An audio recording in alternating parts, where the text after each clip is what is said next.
Ashoka decided to abandon war proper under Dhamma.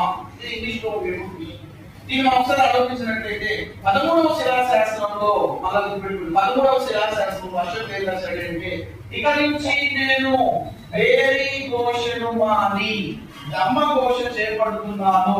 అది కూడా 13th rock inscription లో రాసి పెట్టాడు. అంటే ఇక నుంచి నేను యుద్ధాలన్నింటినీ వదిలేసి, ఇక నుంచి నేను వేరీ ఘోషను మాని ఏం తీసుకుంటున్నాను? ధమ్మ. ధమ్మ అంటే సంస్కృతిలో పాలిలో మనకి ధమ్మ అంటే అర్థం ఏంటంటే ధర్మము. అంటే ఇప్పటి నుంచి దేని పట్టుకుంటున్నాడు అశోకుడు? ధర్మాన్ని పట్టుకుంటున్నాడు. ఇప్పటి నుంచి దేని వదిలేస్తున్నాడు? వేరీ ఘోష. ఏ యుద్ధం తర్వాత? ఎన్నో ఇన్స్క్రిప్షన్ తెలియజేస్తుంది. 13th కలిగ వారు అశోకుడు ఏ సంవత్సరంలో స్టార్ట్ అవుతుంది? ఇవన్నీ సో కాబట్టి అశోకుడు ఏం చెప్పుకున్నాడు అంటే, వేరీ ఘోష మాని ఏంటంటే వేరీ ఘోష మాని ధమ్మ ఘోష చేపట్టాను. ఇక నుంచి నేను ఎటువంటి యుద్ధాలు చేయను. సరే, బాగానే ఉంది. చరిత్రకారులకు డౌట్స్ వస్తుంది.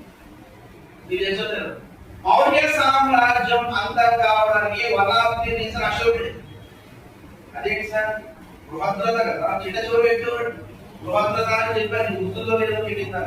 బృహద్రథను పుష్యమిత్ర అనేటువంటి చంపాడని చెప్పేసి చెప్పుకున్నాను, గుర్తుల్లో.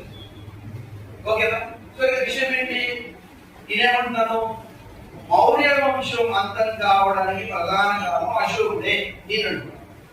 ఎప్పుడైతే అశోకుడు వేరీ ఘోషను మాని ధమ్మ ఘోష తీసుకున్నాడో ఆటోమేటిక్ గా సైన్యం మొత్తం ఏమైపోతుంది? సైన్యం పడిపోతుంది. ధర్మం ధర్మం పోతా ఉంటే కూడా హింస చేస్తారా? మరి వీడు హింస చేయనప్పుడు వీడిని అదుగా తీసుకొని మిగిలిన రాజ్యాలు దండయాత్ర చేస్తారు. అంటే మనం ఒక రీజన్ ఏం చెప్పుకోవచ్చు? మౌర్య సామ్రాజ్యం బలహీనపడడానికి ప్రధాన కారణం ఎవరు చెప్పుకోవచ్చు? అదే అశోకుడు కలిగిన యుద్ధం చేసిన తర్వాత ఇదంతా ఎందుకు, నీకు నెక్స్ట్ యుద్ధానికి రెడీ అవుతున్నా అంటే ఇంకా బలమైనటువంటి రాజ్యంగా ఏది ఉంటుంది? మౌర్య సామ్రాజ్యం. కానీ అశోకుడిని కలిసి వేసినటువంటి యుద్ధం ఏంటి? ఆటోమేటిక్ అశోకుడు ఏం చేశాడు? దాన్ని మానేసి హింసను వదిలేసి ఎక్కడికి వచ్చాడు?